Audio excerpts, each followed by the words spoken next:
Hi, Assalamualaikum to the Honorable Lecturer Professor Madya Dr. Asma binti Abdul Rahman and my fellow friends.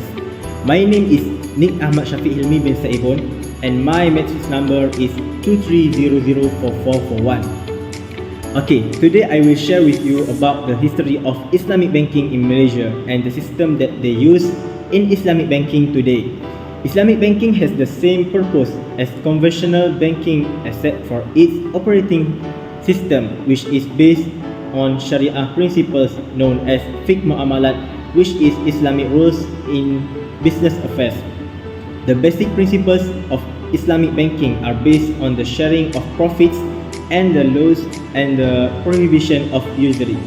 In 1983, the first Islamic bank in Malaysia was established. Then in 1993, commercial banks and the financial companies were allowed to offer Islamic banking products and services under the interest-free banking scheme. However, these institutions are required to separate Islamic banking transaction funds from conventional banking transaction to ensure that there is no mixing of funds between Islamic banking and conventional banking. At the global level, Islamic banking started at 1963, especially when a bank was established with German savings bank model in Egypt without using the word of Shariah officially, but they carry out banking transaction according to the suitability of a bank based on Islam. The development of Islamic banking around the world was also driven by the establishment of the Islamic Development Bank (IDB) in Jeddah, Saudi Arabia during the Organization of Islamic Cooperation (OIC) conference in 1963. In the same year, the Tabung Haji was established in Malaysia with the aim of helping the Muslims in this country to save their money to perform Hajj. Here we can conclude that the Tabung Haji was the first banking institution established by the government, and after that was followed by the establishment of the Islamic Bank in 1983 and the Malaysian Takaful Company in 1984. In order to ensure that financial institution to be strong, Bank Negara Malaysia has been mandated by the Malaysian government to be a regulator to coordinate and standardize Islamic banking so that it can be harmonized with the governance of financial institutions that already exist in Malaysia. Among the steps that taken by Bank Negara Malaysia (BNM) to engage and support the Islamic financial industry, especially in the banking and takaful segment, is to issue resolutions, guidelines and other related matters aimed at creating consensus in Sharia decision. In the past, we may not have the option to use Islamic financial products in financial activities as banking, pawning, insurance and so on. But now there are various Islamic banking institutions and also conventional banks that offer Islamic banking products to those who are interested, especially the Muslim community. Among the Islamic financial products that offered today are Islamic mortgage known as Ar-Rahnu, Takaful and Sukuk. The question is, what mean by Sukuk and what is the difference with bonds? While Sukuk and traditional bonds are very similar in nature, there are 5 important differences to be aware of.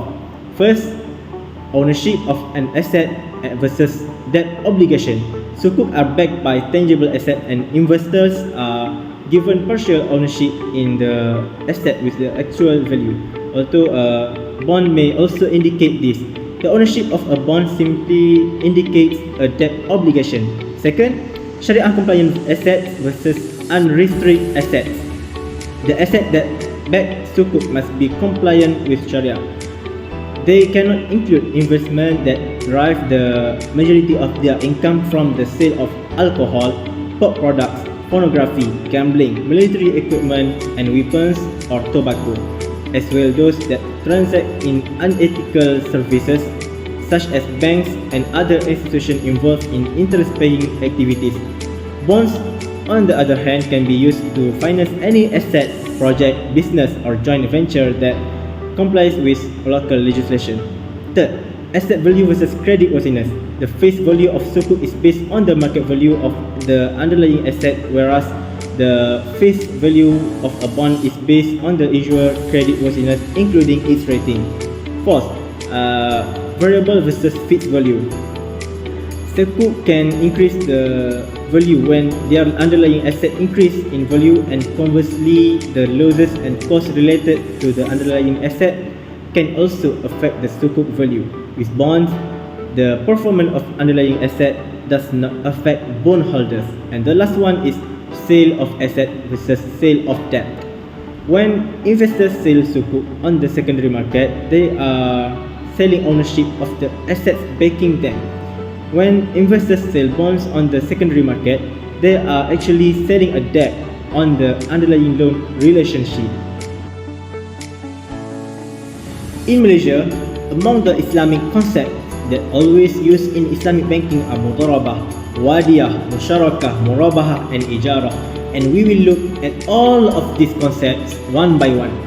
We will start with mudharabah, a widely known profit sharing contract in Islam, in which one party, the Rabbal Mal, provides funds, and the other, the managing trustee, the Mudarib party, provides management expertise. Profits are shared between the Rabbal Mal and the Mudarib in a proportion agreed in advance.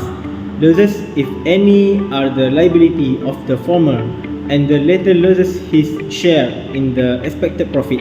If, however, the loss is due to the negligence, fraud, or a breach of trust on the part of the Mudarib in handling the funds, he or she is totally responsible for the losses. Funds are to be used for Shariah compliant activities. Next, we will go to wadiyah, or also means savings. Wadiyah is an Islamic banking concept that is almost the same as the concept of a saving account in conventional banking. In the wadiyah concept, the bank is considered as the custodian and trustee of the fund. A depositor will deposit funds into the bank, and bank will guarantee repayment to all the depositors' accounts or a part of the unclear amounts when the depositors request it. The depositors may be given a gift, but it depends on the bank's discretion as a form of appreciation for allowing the bank to use the depositors' fund. The third concept that used in Islamic banking in Malaysia is musyarakah. Musyarakah refers to a partnership between two or more parties, whereby all parties will share the profit and bear the loss from the partnership. Generally, there are two types of musyarakah or syirkah, namely. First, syirkah al-milk, or means partnership in joint ownership, refers to possession of an asset by two or more persons with or without prior arrangement to enter into a sharing in joint ownership. Under syirkah al-milk, each partner's ownership is mutually exclusive. In this regard, one partner cannot deal with the other partner's asset without the latter's consent. Second, syirkah al-aqad, or means contractual partnership, refers to a contract executed between two or more partners to venture that into business activities to generate profit. Under syirkah al-aqad, a partner is an agent for other partners. In this regard, the conduct of one partner in the ordinary course of business represent the partnership. The fourth concept is murabahah, is a form of sale where the cost of the goods to be sold as well as the profit on the sale is known to both parties. The purchase and selling price and the profit margin must be clearly stated at the time of the sale agreement. Payment of the murabahah price may be in spot, in installment, or in lump sum after a certain period of time. Murabahah has been adopted as a mode of interest-free financing by a large number of Islamic banks to finance the purchase of the consumer goods, intermediary or capital goods, real estate, raw materials, machinery, and equipment.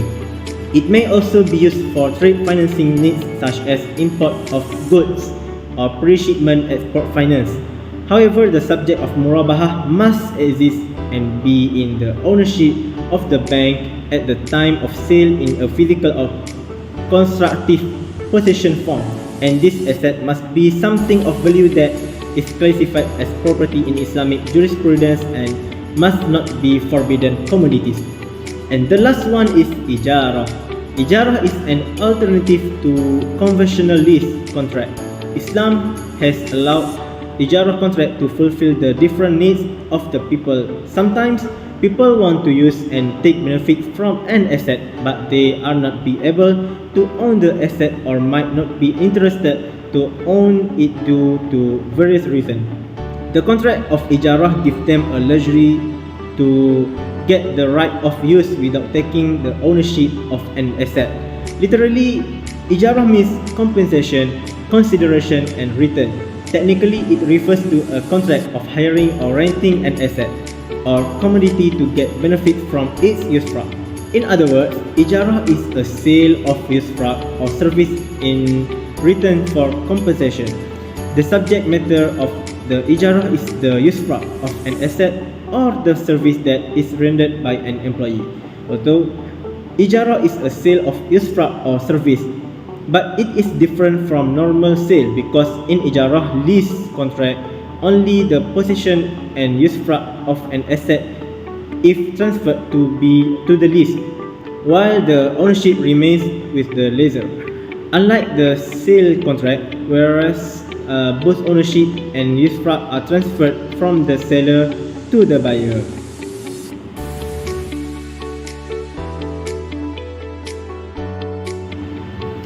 As a conclusion, Malaysia has gone through a very long phase in creating a stable Islamic banking system that started from empty at one time ago until we have a more advanced, stable and orderly Islamic banking system like today. This situation shows that the Islamic banking system continues to gain a place in the community to use this system compared to the conventional banking system, which is more exposed to practice and burdens the users of the system. So that's all for our video this time. If you get something from my sharing, please tap the like button and share the information with your friends. Thank you and Assalamualaikum.